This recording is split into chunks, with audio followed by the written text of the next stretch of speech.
Hello, I'm Graeme Bibby, Chief Investment Officer, here today for Partners Private and to introduce you to the Stamford Capital Core Partners Fund 3. But first I'll give you a bit of an introduction to Partners Private and what we do. So the main approach for Partners Private is to bring institutional and niche opportunities to individual investors because we believe that individuals deserve better. For too long, investors haven't seen the opportunities that many large family offices and institutions see. We've raised $370 million across over 30 strategies since 2012. Why do we like private markets? Well, besides equities and bonds, private markets often offer you more returns and less volatility. And if you select well, even better returns again.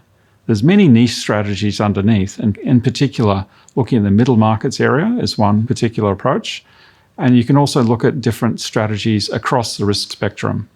And so with that in mind, we prefer to look outside of core, which is strategies that are nothing to do, fully leased perhaps if it's property, no real enhancements, to look for strategies that are increasing the returns with a bit more risk. So from core plus value add, where there's a bit of improvement, think about it like a property that needs some renovations. Or it could be something that's more opportunistic or special situations that might need development or some major repositioning.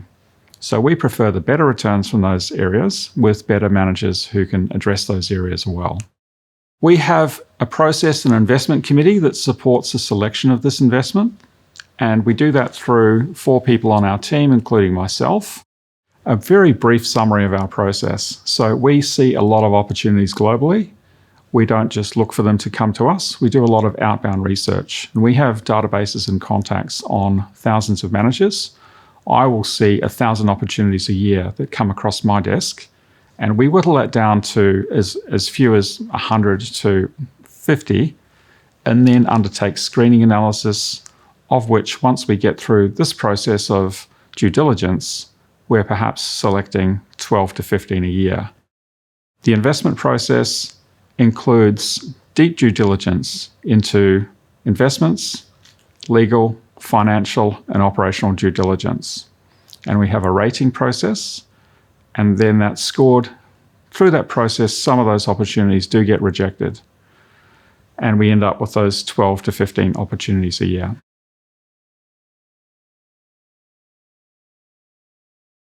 So now I'd like to introduce you to Michael Hynes and Daniel Pirrello from Stamford Capital. And maybe you start off with some background of the firm and how you came about. Okay, well, thanks for having us. So the background with Stamford is it's a firm that I was involved in founding 14 years ago at the end of this year. Dominic Lacerda, my business partner, and myself had worked in executive positions in a not dissimilar firm as to what Stamford is now. And I guess got to a point where we thought we would create our own path. So we hopped out and started Stamford, the two of us.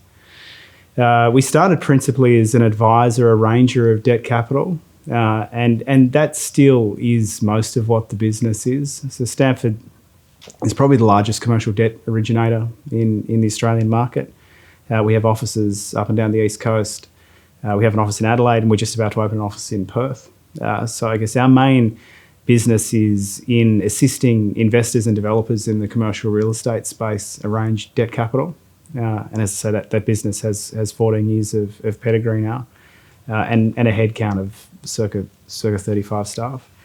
What we developed alongside of that business in I guess starting in 2012 was the advisory business sees a lot of flow. As I say, this year it'll transact somewhere in the order of $3 billion of debt origination, and that'll be a few hundred transactions. The average size is about $10 million. So through that flow, I guess we were seeing opportunities to invest alongside customers that we would get to know, because we were often doing repeat work for customers whose core business was the real estate business. So I guess it became a natural adjunct for us to participate alongside customers who have a particular skill set. And we started off just doing, asset or project by project syndicates. As I say, so that the genesis of that business was 2012, and we operated in that fashion for probably 5 years up until 2017. And we probably made somewhere in the order of 50 investments in a standalone, in standalone asset structures. We became a little bit more programmatic in 2017. We aligned ourselves with a small institution that was able to underwrite us. So it was able to give us a little bit more certainty in execution. I guess we were always measured around, the transactions that we participated in terms of our capacity to raise the capital. So having a bigger brother assisted us on the execution piece, and it was a good program. We ran that for 3 years, and we invested better part of $200 million through that program. But I guess at the end of that program, COVID had just arrived. That manager was in the process of dissolving. So the partners in that business were themselves divorcing. So we replaced that program with our own. So we established what we called Core Partners Fund 1, which was the first of this asset, or I guess of series type that we put together. We raised, invested, and we've essentially entirely returned the monies in that fund. We've got one residual asset, which is the tailing of an industrial project up in Byron Bay. As I said, we then raised a second fund, which has performed well, and we think it's performed particularly well in the time frame that we raised the money in, given what has happened in markets, and we can talk to that in detail as we need to, and we're now on to the third series of the fund. But I guess the sort of the wrap there is, as I said, the business is 14 years old. Our investment business is very much a complementary piece to our advisory transactional business. So we run an opportunistic fund in a platform that's not short of opportunity, and we like to be selective in what we invest in, and we're not driven by fund size. As I said, our advisory business is a meaningful business in its own right. So we feel a bit more personal with our investment, and that's certainly reflected in I guess our personal contributions to the vehicles, and also the nature of our investors. It's a very granular, well-known and I guess long-following investor base that we've had now for the better part of 12 years. It's been an interesting evolution from that sort of deal-by-deal individual asset to the fund series. Is there a particular structure that you've found is useful, like you've got a mandate across debt and equity? The greatest benefit with the fund has just been certainty and speed of execution. Having capital committed and ready has allowed us to move at speed. And I got to say, one of the better transactions we did in the first fund, we went from start to finish in an extraordinarily, short amount of time. But that in itself has become programmatic. We've done multiple projects with that same sponsor and tenant set. So we like, as I said, the agility that the fund provides us, but the construct of the fund itself, being able to come up and down the stack, we like. We certainly don't want the market thinking we're a lender. Whilst we do invest in credit, it's typically subordinate credit. So at the top of the stack and taking risk that's akin to equity, or we're in equity. And I think we saw the benefit of being able to, change the levers in the fund in the second series of the fund. As I said, we raised that fund at a time when rates started to go, asset prices came under pressure. It became a very compromised time to be investing in equity, and thankfully we didn't do much by way of equity investment.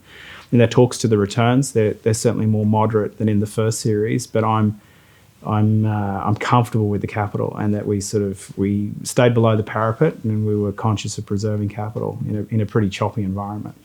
So the structures allowed you to adapt to the environment. Yes. So with the type of experience that an investor can expect in terms of the mix of income, capital, target return, what do you think they should expect? Target return on this fund is 15% net, and just for a bit of history, and again the history's I guess only somewhat relevant. The target on our first fund was 13. We achieved the better part of 19. Target on the second fund was 11. We should achieve it, possibly slightly outperform it. And as I say, the target on this fund is 15. And I guess those target returns somewhat track the cash rate and the movement in the yield curve. In terms of return expectation, we do very little by way of investment into income-producing assets. We have had income-producing assets certainly in the first fund and the second fund, actually. Both funds. But it's not an income generating investment. It's typically, as I say, the investments are typically made where we have interest. If it is interest, it's capitalising, or we're looking to earn out of the equity and the profit return of the project. So the returns tend to come at the tailing of the fund, if that makes sense. So investors expect more of a capital distribution profile rather than an income. Yeah, and with the third fund, the current fund, the investment time frame is 2.5 years. So, and typically the first two funds, we invested that money sort of within 12 to 18 months, at which point after that, whenever those projects complete, we distribute back to investors. When people look back to Fund 1, and it was particularly good returns in an environment that was challenging, it was during the COVID period. The timing was probably good, as in we raised that fund at the end of 2020. Yep. So yeah, COVID was certainly on us, but you know the governments had certainly injected the markets at that point. So we were awash with liquidity, and I guess where we made good returns in that fund was riding the yield curve, and again off the back of the volume of liquidity that was injected into market and the cash rate effectively reducing to zero. We saw asset yields compress significantly. So we invested in multiple, projects where we expected an exit yield that we probably outperformed by 20% or so. So it was good timing, as in when we had the cash and we were able to deploy the capital relatively quickly to pick the upswing. But as I said, conversely, Fund 2, we had the capital, and then we could see the clouds on the horizon as we had the cash, and we were like, let's just not race at this thing. And as I said, we deliberately came down the curve in terms of risk. And I got to say, we did very little by way of equity. The one equity project that I can think of in the second fund that we did, and we did a similar trade in the first fund, was we had organised the exit on the asset before we entered the asset. So we put down a small amount of money, and I guess this is a thesis to talk to that we like. We don't mind speculating money by way of option. We like to get the parts in place before we materially expose our capital. So as I say, option, get a lease in place on an asset, get a planning approval in place, get a builder, get the project ready to be delivered. And on a number of occasions, we've actually then offloaded the asset before we've entered the asset. We like that construct. Yeah, and that's a particularly distinguishing characteristic if you manage to do some of those equity deals by de-risking.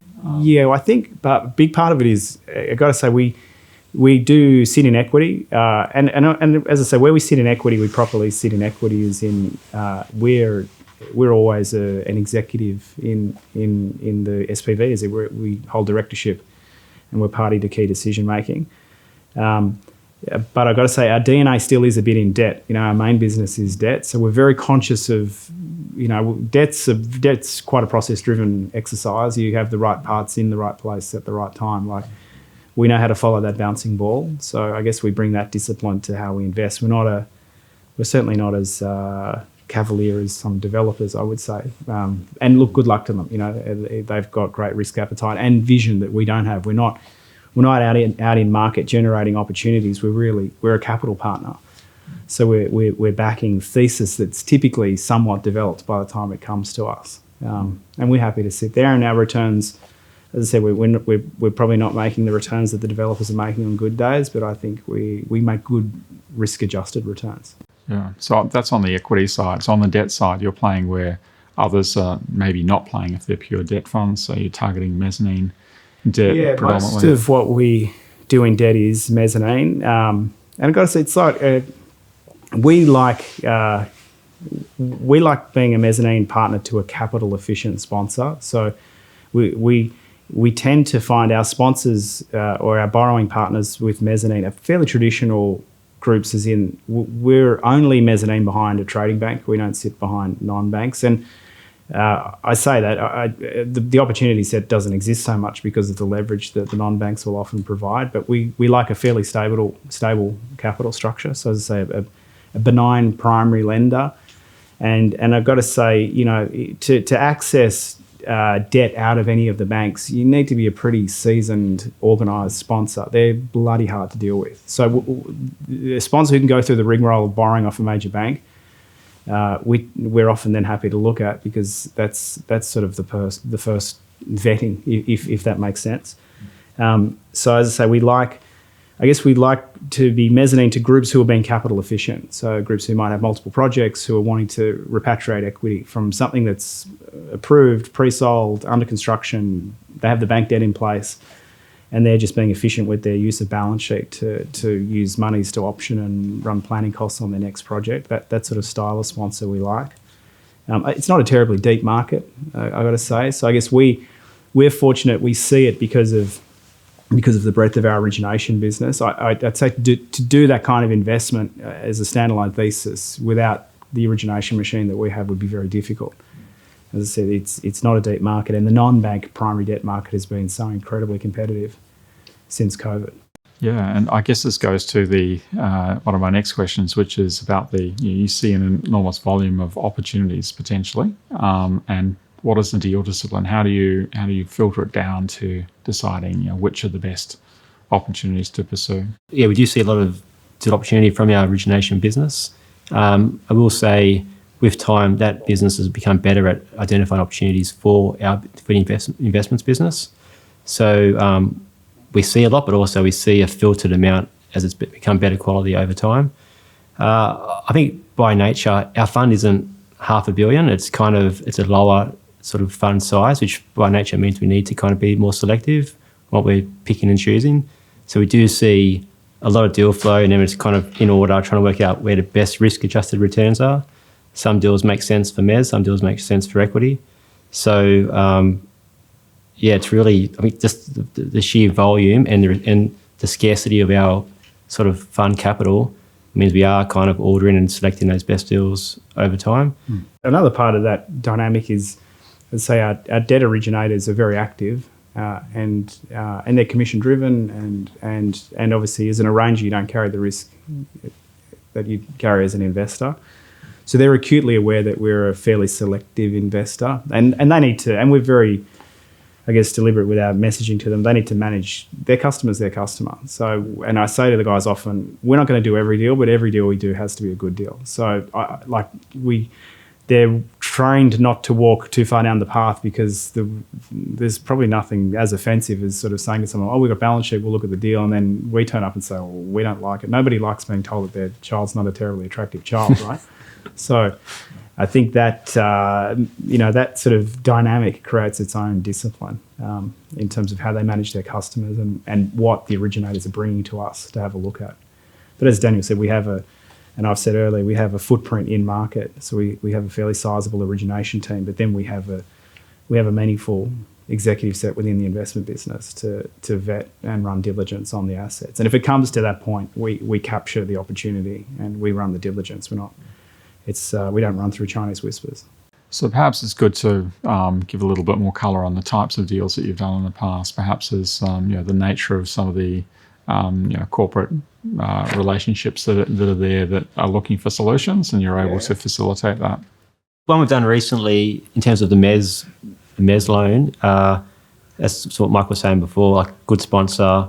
It's probably 100 apartments up in Brisbane, so it's sort of metro, bank, first mortgage, strong pre-sales, planning's already done, sizable equity check in the deal, and then our mezz is kind of a sliver between the equity and the senior, right? So maybe 75% LVR, but again, a proven sponsor who's done probably 20 years worth of projects. So that sort of stuff where we can earn 15, 16%, yet come in later into the project is stuff we like and we see a little bit of and try and do.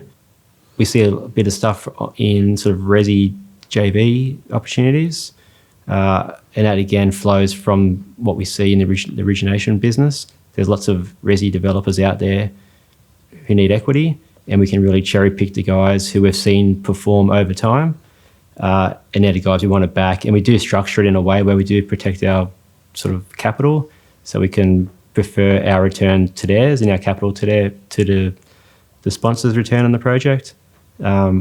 But yes, certainly we've seen a lot of opportunities in that space at the moment. Yeah, I think in terms of a criteria, if you like it is, the fund does provide us full discretion as a manager. We typically only invest up and down the eastern seaboard. As whilst we're in the process of opening an office in Perth, I don't expect we'll be investing into Western Australia in the short term, certainly, and certainly not with this fund, I could say. We feel like we need some local presence and time on ground, unless we tend to be following a user into market. And as Daniel's touched on, Resi, we're very familiar with. It's a big part of our debt origination business, and we're a believer. You create the right Resi product in the right market, it makes sense. I guess the risk in delivery at the moment is the key risk in Resi, and we're acutely aware of that. In the commercial space where we've invested, we do a lot of tenant-led investment. Our very first investment was into Werribee in Victoria. We didn't have a Melbourne office at the time, but we had a relationship with a group that had a relationship with primary healthcare and knew that user needed to be in a particular location, found the site. We were able to acquire the site, improve the asset, lease it and sell it, which again, as I spoke to before, around having the right parts in the right order makes sense, particularly where you've got a tenant covenant of the quality of primary healthcare. So that was our very first investment. And as I said, we've replicated that multiple times with various fast food, fuel users, electric car manufacturers. We've delivered 3 sites for one of the bigger names in that space. And I don't mention the name because we are subject to a confidentiality. But again, the income-led development we like, and we like it even more where we're able to offload the asset before we've, I guess, taken the delivery risk on the asset, and we've done that on occasions as well. Last little, I guess, piece just to, which I was thinking, and I got just lost in my train of thought before. As I say, East Coast we like. The only assets we invest into are mainstream assets. Like we know Resi, industrial, commercial, retail well. We don't invest in any assets that have an OpCo element to them. And it's not that we don't see the opportunities, and our debt business does play in the space. We just don't have the experience to understand a pub asset or an aged care facility. And again, we're fortunate to see flows in spaces that we know and we have expertise in. So we stick to our knitting in terms of asset class and geography. Perhaps there's any concluding comments or anything I've missed out asking you. In conclusion of just summarising the fund, perhaps. I'm more excited about this series of fund than I was for the last. And it's easy to say that in hindsight, but I do genuinely think the timing of having capital in this cycle is good, and there has certainly been some dislocation. And certainly since we launched and started to invest Core Fund 2, markets have moved materially. We've got one of our tenant covenants that we've developed for. We sold the first asset on a 4 cap, the second at a 4 1/4, and the third asset at a 6 cap. And that's a big movement of value. So, as I say, that has certainly, there has been some reverberation around market. We expect we'll see some opportunity off the back of it. So we're as I say, we're excited to have capital at this point in the cycle. And I also think we're seeing, again, just for having sort of proven ourselves, we're seeing a better quality of opportunity. One of the assets that we're looking to put into this fund, we'll be putting, not entirely through the fund will only take a portion, but we'll invest somewhere in the order of $30 million of equity capital into a total equity pot of $180 million. So it's a meaningful investment, but it's a very meaningful project with top-tier counterparties. So again, I guess that's an opportunity we mightn't have had access to a few years ago. So I think timing and market is good. If we maintain our discipline, one thing we won't ever suffer from is lack of opportunity. So I guess on the other side of that, the capital raising plans for the future. This is Fund 3. There'd be a continuation of the series potentially. Absolutely. Like this fund this fund we expect will sort of will size somewhere towards $50 million. So a similar sort of fund size to CPF2. First fund was 30, second fund was 50, and we expect the third fund will be somewhere in the order of the second. I've got to say, we've just got the same bunch of investors that have kind of stayed with us. Some of them for 12 years. Some of the investors in our very first deal remain invested with us. So the size of the fund is somewhat consequence of the amount of capital we've returned from the first two. So the timing from 1 to 2 was eloquent. 2 to 3 not so eloquent, but we made a material distribution on 2 just at Christmas time, and we're well on track to see the balance of that fund returned. So I guess to your question, Fund 4 is definitely on the horizon for us. I do expect, whilst we have a 2.5-year investment period, which we're 6 months into now already, if not a little bit more, we expect we'll have the fund invested probably Q2, Q3 this year. And we expect to be in market with Fund 4 this year. Anything could happen, but I guess that's how we're feeling it at the moment in terms of the opportunity set that's in front of us. Great. Well, thank you, Michael. Thank you, Daniel. And in conclusion, please get in contact with your advisor or Partners Private Contact if you're interested in this Stamford Capital Core Partners 3 fund. There will be other funds in the series, so keep in touch and have a good day. Thank you.